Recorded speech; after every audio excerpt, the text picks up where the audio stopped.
गाड़ी कितना। हाँ गोरी गोरी माई के गोर बेटा हुआ हो, गोरी गोरी माई के गोर बेटा हुआ, यार दूधावा पियाई डबकोरी। हाँ सीताराम से भजो, अरे दूधावा पियाई डबकोरी। हाँ सीताराम से भजो, दूधवा पियात बेटा बात करत है हो, दूधवा पियात बेटा बात करत है। अरे गाई दे त्यू नामाउरा गौचाई।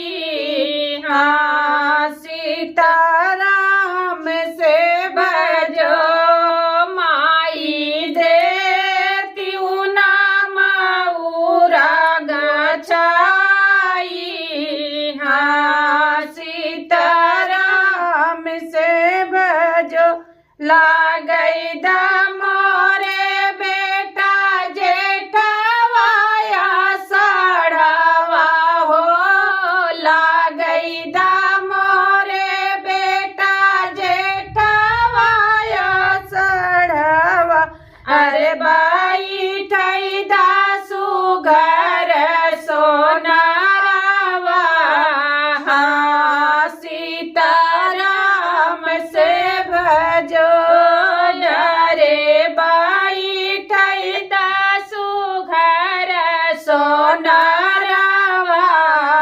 हाँ सीताराम से भजो, मलिया बोलाई बेटा माऊरा गुछाऊ बाई हो, मलिया बोलाई बेटा माऊरा गुछाऊ बाई। अरे देखाई तोरी ससुरारी। हाँ सीताराम से भजो, अरे देखाई तोरी ससुरारी। हाँ सीताराम से भजो, चिट्ठिया एक लिखी भेजे है दुलाहे रामा। चिट्ठिया एक लिखी भेजे है दुलाहे रामा, दिहले ससुरावा भेजाई। हाँ सीताराम से भजो, हाँ जी दिहले ससुरावा भेजाई।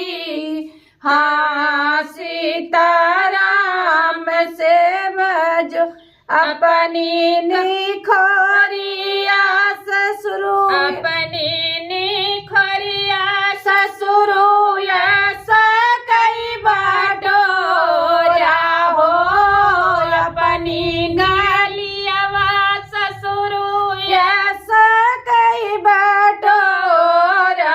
अरे यारू झैना माऊरा के घोवा।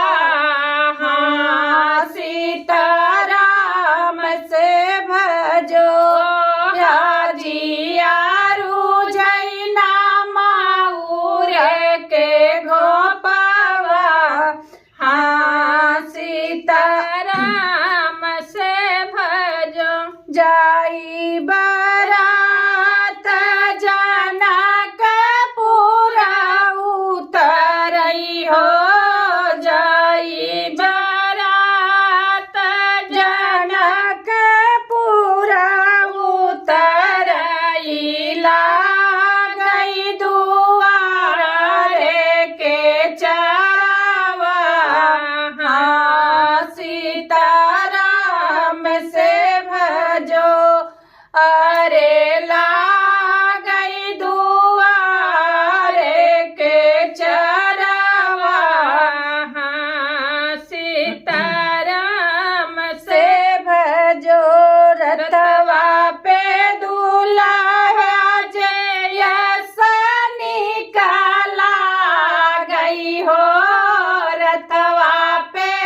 तो ये हमारे सबके गारी गीत आप सब कैसे लग कमेंट में बताया, भरपूर सपोर्ट कर जा, प्यार दुलार आशीर्वाद हमारे गारी गीत पे खूब दे जाया। धन्यवाद।